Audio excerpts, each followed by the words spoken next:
This is another great story. After being released from prison on April 12, 2017, after 19 years of incarceration, Kevin decided he wanted to make a difference in people's lives.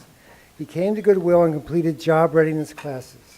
He started working for Dollar General in June. He was persistent, respected, and determined. He was also able to get his driver's license and purchase a Toyota Prius in the fall of 2017. A child of deaf adults, Kevin wants to obtain his National Interpreter Certification. He began the interpreter training program at CCBC in the fall of 2017.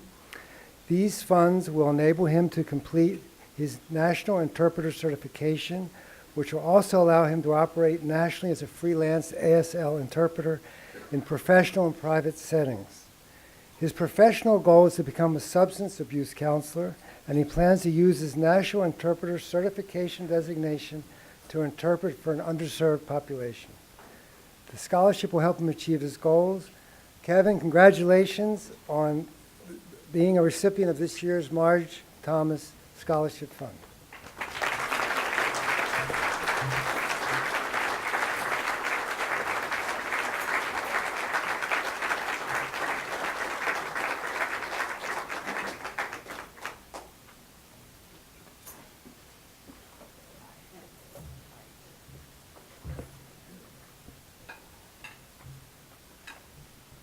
Oh boy.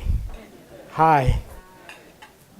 I'm the face of a returning citizen, man incarcerated a long time. Wow. I told Miss Code I better hold it together here. When I returned home, I was at the Volunteers of America halfway house down on Monument Street. I had just come back from a federal facility. 19 years in federal facilities and state facilities is a long time. And you see things you never want to see, be a part of things you never want to be a part of.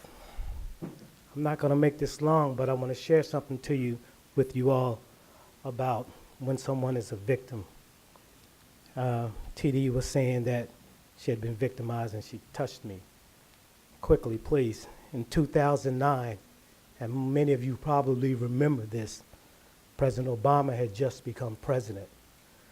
I was incarcerated. That morning, a tragic story came to me. In Prince George's County in that year, a man had killed a mother and a daughter. 2 weeks later, he killed another mother and a daughter. The mother was a nurse. The daughter was a teenager. The first mother and daughter that were killed was my sister, Karen and Carissa Lofton. And I say this because in so many years while I was incarcerated, I wondered if this was retribution or things that I had done to land me to be incarcerated. So coming home and finishing up that prison sentence, I said I'm gonna do everything right and honor my sister and my niece. Because when the shoe is on the other foot, and when you're out there victimizing people, they're terrified, but when it happens to you and yours, you feel it. So a lot of the current successes and things that I've done is a tribute to my sister. Now, I wasn't supposed to start that way. I wanted to start out with what Mr. Shapiro was telling you. So I got kind of sidetracked. You know, I'm Kevin and I'm Sherrill. That's my name. I'm a sign language interpreter. I was proud in 1995. At the Million Man March, I was the interpreter. I had a wonderful time. This was in 1995. And in 1993, when Mandela was left from prison, I was his interpreter on the stage there. I felt so proud because I met a king. My skills, I want to pay it forward. Came home, I started with the Goodwill program. And one of my prized possessions is this Goodwill completion certificate from the Job Readiness Program. My instructor, I call her my mentor, is Miss Bernice Coles, and she's sitting there at the table with me. Miss Coles, could you please stand and wave?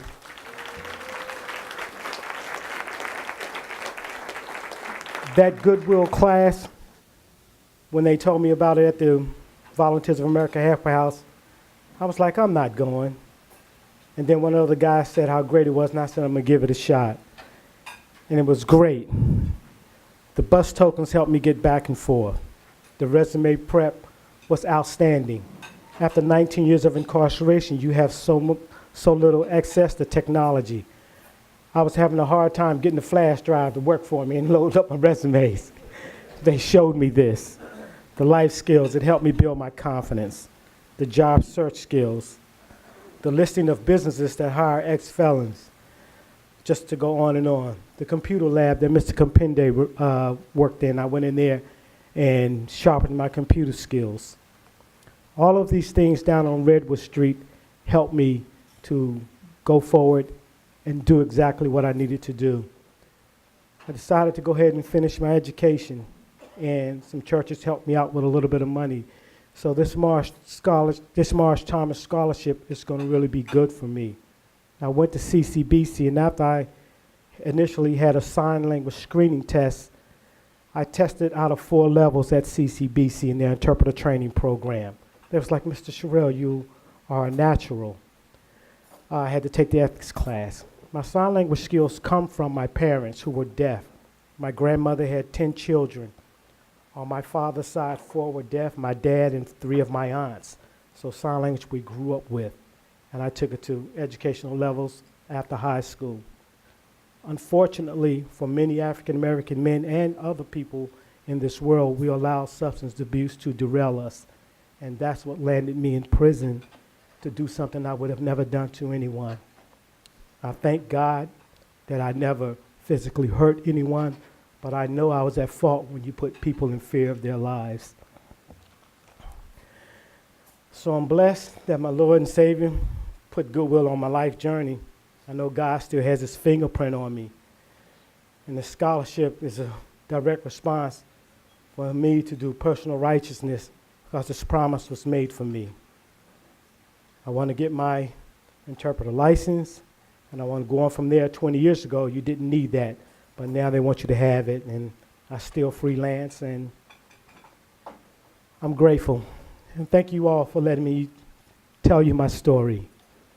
And I hope I can talk with some of you all before we leave, and I'm still looking for more employment opportunities. Thank you so much.